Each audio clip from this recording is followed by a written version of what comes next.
राम राम साहब। आज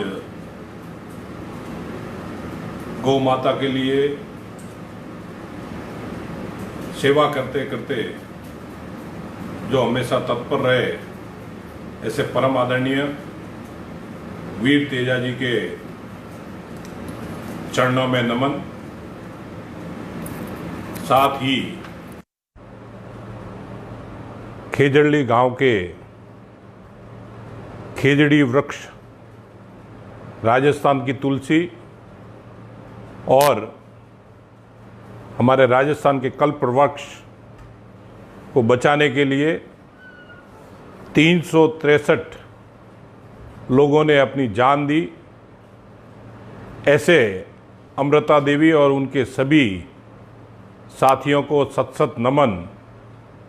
साथ ही इस दशमी के अवसर पर पीरों के पीर रामदेव जी बाबा के चरणों में वंदन। उन सबसे प्रार्थना है कि इस कोरोना महामारी में जिस तरह से देश के ऊपर अभी तक आशीर्वाद बनाए रखा है, वैसे आगे भी आशीर्वाद बनाए रखें। जो मृत्यु दर में कमी आई है, जो रिकवरी है, उसको निरंतर बढ़ाते रहें। 100% लोगों के स्वास्थ्य को कामना करता हूँ। मित्रों, आज हल्ला बोल कार्यक्रम के तहत आप सबके बीच में उपस्थित हुआ हूँ। आप सबको जानकर ये अफसोस भी होगा और आप सबके बीच में ये विषय रखना भी ज़रूरी है कि वर्तमान में राजस्थान प्रदेश में कांग्रेस की सरकार जिस तरह से प्रदेश को निचले पायदान पे ले जाने का कृत्य कर रही है, उसके बारे में भी आपको जानकारी दे सकें।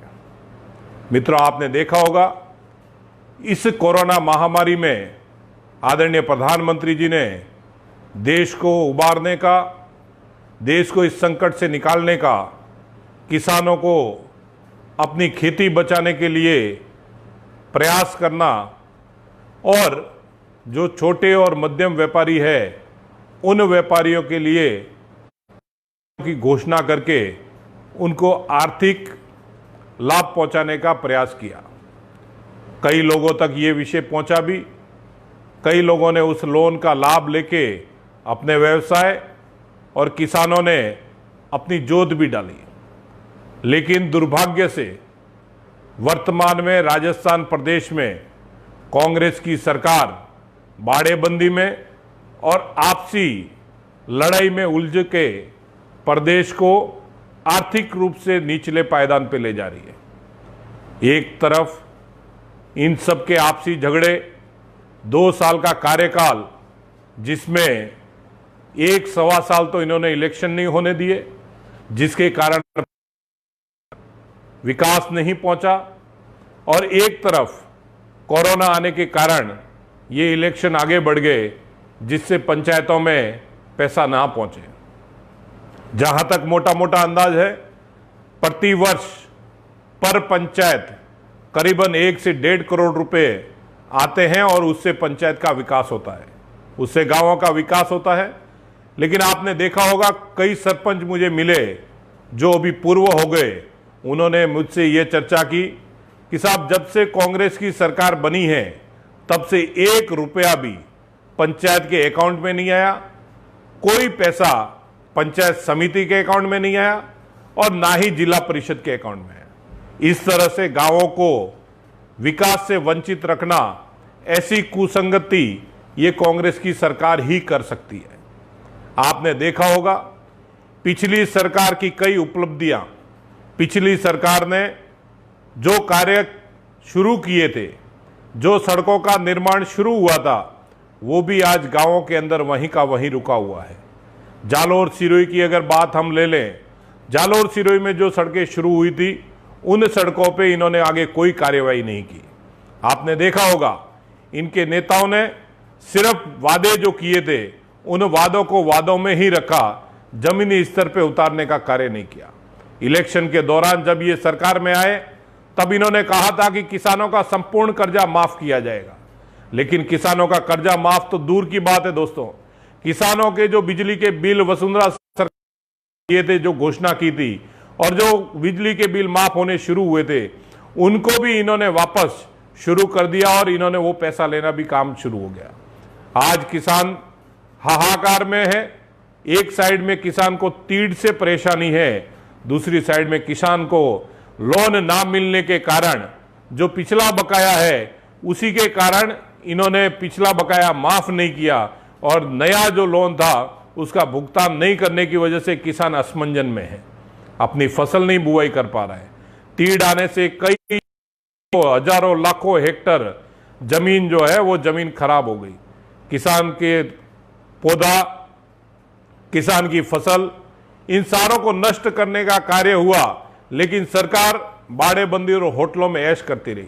मैं धन्यवाद दूंगा प्रधानमंत्री नरेंद्र मोदी जी को, जिन्होंने इस तीड़ को कंट्रोल करने में बहुत हद तक सफलता पाई। हेलीकॉप्टर से स्प्रे हो या ड्रोन से स्प्रे हो, सारे कार्य किए। लेकिन मित्रों, राज्य सरकार की अगर हम बात करें तो आज आपने देखा होगा कि जो बिजली के बिलों में बढ़ोतरी हुई उसमें कई बार इन्होंने फ्यूल चार्ज या ईसाई शुल्क के माध्यम से उपभोक्ताओं पे भार डाला, जिसमें करीबन 500 से 1500 रुपए के बीच में सभी के बिजली के बिल बढ़ गए। बीच में इन्होंने कहा कि हम बिजली के बिल अभी नहीं लेंगे, लेकिन जैसे ही आज सितंबर आया इन्होंने उन बिलों को दुगना करके भेजने का कार्य किया। ऐसा धोखा, ऐसी घटनाएं पूरे राजस्थान में घटी, जिसकी हम निंदा करते हैं और हम सरकार से ये मांग करते हैं कि इन बिजली के बिलों को माफ किया जाए और जो भी आपने बढ़ोतरी की है उन बढ़ोतरी को वापस लेके किसान को और घरेलू उपभोक्ता को राहत प्रदान की जाए, ताकि वो अपने घर में कोरोना की महामारी के बावजूद भी सुख शांति और समृद्धि से अपने परिवार का पालन पोषण कर सके। आपने देखा होगा राजस्थान के अंदर पिछले ये 1-1.5 साल के अंदर बजरी माफिया हो या अपराधी हो, इन सबके हौसले बढ़ गए। कांग्रेस ने कहा था, पहले की बात है, तब इन्होंने कहा कि जनता सुख शांति से रहेगी और अपराधियों में खौफ रहेगा। लेकिन अभी जिस हिसाब से ये प्रदेश में सरकार चला रहे हैं उससे ऐसा लग रहा है कि अपराधियों में खौफ नहीं है, अपराधी शांति से अपराध कर रहे हैं। मंदिरों में पात्र लूटे जा रहे हैं, बेटियों की इज्जत लूटी जा रही है, चोर खुलेआम चोरी कर रहे हैं, बजरी माफिया खुलेआम फायरिंग कर रहे हैं। आज जनता में खौफ है और अपराधी सुख शांति और समृद्धि के साथ में उनका जो कृत्य है वो कृत्य कर रहे हैं। इसका अगर सारा संपूर्ण दोष है तो राजस्थान की प्रदेश की सरकार पे है, कांग्रेस की सरकार पे है। मैं कांग्रेस की सरकार से ये मांग करता हूं, मुख्यमंत्री जी से मांग करता हूं कि अब आप इस सरकार के अंदर अपराधियों में खौफ हो ऐसी व्यवस्था करें, बेटियों की जो इज्जत जा रही है उसके लिए सुरक्षा प्रदान करें। जिस हिसाब से पाथेड़ी की घटना हो या इटादा के अंदर एक किसान द्वारा दूसरे किसान की हत्या करने का विषय हो, ऐसे जो अपराधी है उन अपराधियों पे अंकुश लगे। आहोर की घटना हो या सिरोही की घटना हो, रेवदर में मर्डर का विषय हो, ऐसी सारी घटनाओं पे अंकुश लगना चाहिए।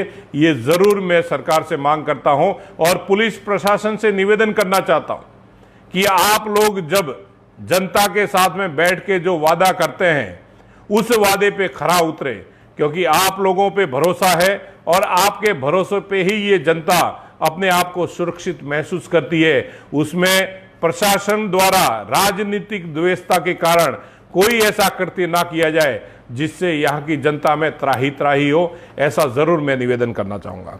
आज SC ST में उत्पीड़न का मामले हो, आज करीबन प्रदेश भर के अंदर 3000 से ज्यादा की घटना SC ST उत्पीड़न की है। ये घटनाओं पे भी कहीं ना कहीं अंकुश लगना चाहिए। बाड़मेर की जो घटना घटित हुई, एक बच्चे को पुलिस स्टेशन में ले जाके उसके ऊपर कोई चार्ज नहीं था और उसके ऊपर कार्रवाई करना, ये सारी घटनाएं महसूस करवाती है कि आज खुलेआम अपराधियों पर राजस्थान सरकार अंकुश लगाने में पूरी तरह से विफल हुई है। मैं आज आप सबको इसी के साथ में ये भी निवेदन करना चाहूंगा कि जिस हिसाब से बिजली के बिल बढ़ाए, जिस हिसाब से आज टैरिफ रेट जो है वो करीबन अंदाजित 8 रुपए के करीब आपने घरेलू पहुंचा दिया, और उससे व्यवसायिक जो है उससे भी ज्यादा 500 यूनिट पे बढ़ाया। इन सब चीजों पे भी आपको कहीं ना कहीं कार्य करना चाहिए। मेरा आप सबसे निवेदन है कि आप भी अपने अपने क्षेत्र में या जहां भी आप विराजमान हैं वहां से आपकी जो समस्या है उन समस्याओं के लिए भी हल्ला बोल प्रोग्राम के तहत आपको भी आगे आना चाहिए। और राजस्थान की सरकार जो अभी कार्य करने में असफल रही है उनको हमें कार्य करवाने के लिए मजबूर करना चाहिए, पाबंद करना चाहिए। देश के अंदर आपने देखा होगा इस कोरोना महामारी के बावजूद भी देश के आदरणीय प्रधानमंत्री जी ने जो आत्मनिर्भर भारत का पैकेज बना के लोगों के बीच में दिया, नरेगा के तहत जो पैसा बढ़ाए और 40,000 बढ़ा के 1 लाख करोड़ रुपए नरेगा में देके इन्होंने कहा कि लोगों तक ये पैसे पहुंचाए। लेकिन आज हमने देखा है कई गांवों से शिकायत आ रही है कि मेट उनको मिस्टोल नहीं दे रहे हैं और जो जाके मजदूरी मांग रहे हैं उनको मजदूरी नहीं मिल रही है। ये घटनाएं जो हो रही है इस घटनाओं पे कहीं ना कहीं अंकुश लगाना चाहिए और उन लोगों तक लाभ पहुंचाना चाहिए। ये केंद्र से लाभ मिला है या स्टेट से लाभ मिला है, उन लोगों तक पहुंचे तब जाके हमारा दायित्व पूरा होता है। मैं मुख्यमंत्री जी से ये जरूर आग्रह करना चाहूंगा कि इसमें आपको ध्यान देना चाहिए कि नरेगा के तहत जो मजदूरी है वो उन मजदूरों तक पहुंचे और वो भी अपने घर में बच्चों को 2 वक्त की रोटी खिला सके। इस कार्य को भी हमें आगे बढ़ाना चाहिए। खाद्य सुरक्षा के तहत जिन लोगों के नाम थे, आज सरकार के कई अधिकारी और सरकार के कई नेता आपस में मिलकर उनके नाम काटने के कार्य शुरू किए। आपने देखा होगा पिछले वसुंधरा जी के कार्यकाल के दौरान इन खाद्य सुरक्षा के लिए गरीबों को सबको लाभ पहुंचाने का कार्य किया था, लेकिन आज ऐसा एक आदेश निकाला जिसके तहत उन गरीबों के नाम छांट छांट के काटे जा रहे हैं ताकि उनको इससे लाभ से वंचित किया जा सके। ये कांग्रेस सरकार की विफलता का उदाहरण है। आज नरेंद्र मोदी जी जो प्रवासी मित्र मेरे यहाँ आए हैं और प्रवासी मित्र कोरोना काल में यहाँ पे है, उनको 5 किलो प्रति गेहूं देने के और चावल देने और 1 किलो दाल देने के लिए सरकार को राशन दिया। लेकिन आज सरकार सबके नाम काट के उस राशन को बचा के धोखाधड़ी के साथ में उस राशन को बिचौलियों को बेच के अपना कार्य सिद्ध कर रही है। अभी मेरे पास में 20 लोग आज सुबह ही आए थे जिन्होंने आज एक बिचौलिए का राशन डीलर की कंप्लेन की। 2 दिन तक वहां पे उन्होंने जांच की, डिफॉल्ट मिला तो बिचौलिया जाके वो राशन डीलर जाके वो राशन जो था उस राशन को दूसरे गरीबों में बांट के अपना स्टॉक मेंटेन करने में लगा।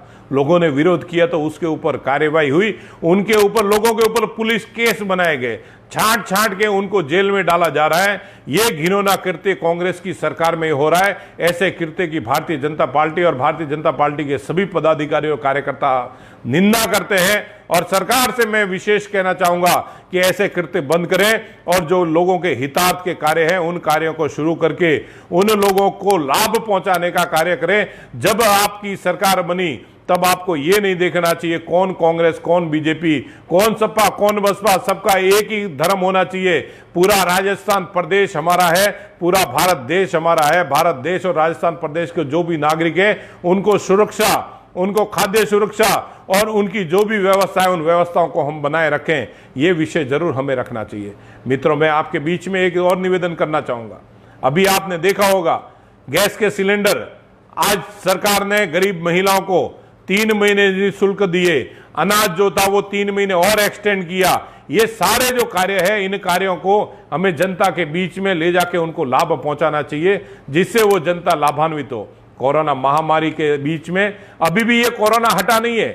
जरूर कांग्रेस सरकार के लिए ये कोरोना हट गया है।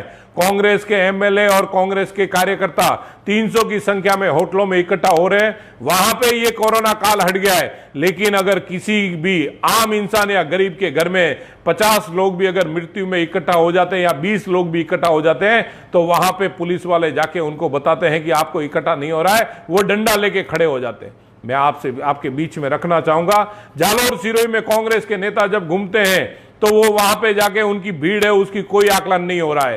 बाड़ेबंदी के दौरान कांग्रेस के नेता बाहर से अपने एमएलए लाके यहाँ पे काम करते हैं, लेकिन भारतीय जनता पार्टी का अगर जिला अध्यक्ष, पूर्व जिला अध्यक्ष कहीं भी जाके लोगों को अगर सुविधा देता है, हॉस्पिटल जाके निरीक्षण करता है, इनकी हॉस्पिटल के अंदर कोई कमी पेशी है, उस कमी पेशी को उजागर करता है, तो उनके ऊपर केस बनाने का कार्य करते हैं।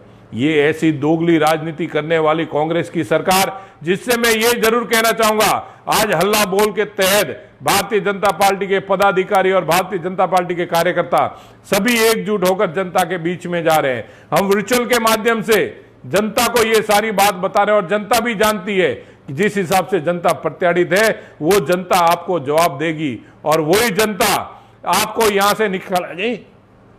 और वही जनता आज जिस हिसाब से ये कुशासन चल रहा है, वापस जिस हिसाब से देश में सुशासन चल रहा है बीजेपी के नेतृत्व में, वही सुशासन राजस्थान में लाके हम वापस जनता को सुख शांति और समृद्धि से रखेंगे। ये जरूर मैं उस बीच में रखूंगा। मैं सभी कार्यकर्ता बंधुओं से और आम जन से अपील करना चाहूंगा, कोरोना महामारी में सावचेत रहें। अभी तक इसका प्रकोप कम नहीं हुआ है। जिस हिसाब से ये चल रहा है, हमें सावधानी बरतनी जरूरी है। आदरणीय प्रधानमंत्री नरेंद्र मोदी जी ने जिस हिसाब से दिशा निर्देश दिए, उन दिशा निर्देशों के ऊपर हम आगे चलते रहें, ताकि अपने परिवार को भी हम सुरक्षित रख सकें, अपने आप को भी सुरक्षित रख सकें और आगे वाले को भी सुरक्षित रख सकें। मैं आपसे ये निवेदन जरूर करना चाहूंगा, शायद आगे वाला आपको कुछ दे के नहीं जाए, लेकिन आप में अगर कुछ है तो वो लेके भी जा सकता है।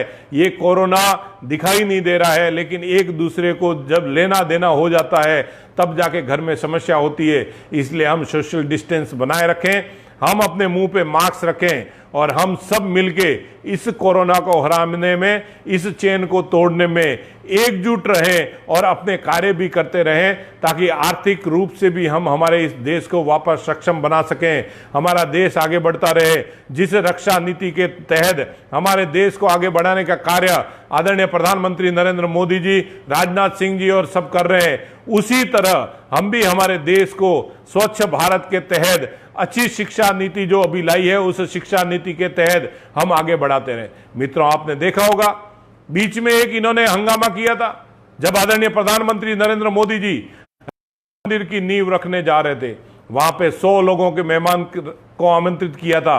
इन्होंने कहा कि नहीं, ये 100 लोगों को बुला के आप कोरोना के अंदर एक खतरनाक मैसेज देंगे, एक आप अच्छा नहीं कर रहे हैं। लेकिन मैं आप सबसे निवेदन करना चाहूंगा, भगवान श्री राम का ही आशीर्वाद है, भगवान श्री राम ने हमें आशीर्वाद प्रदान किया है। वहां राम मंदिर भी बनेगा, वहां राम मंदिर बनना शुरू हो गया और जल्द ही वो राम मंदिर के हम जाके वहां दर्शन करेंगे और उसी के साथ में अच्छे भारत की जो कल्पना हमने की है, उसी अच्छे भारत का, श्रेष्ठ भारत के हम दर्शन भी कर पाएंगे।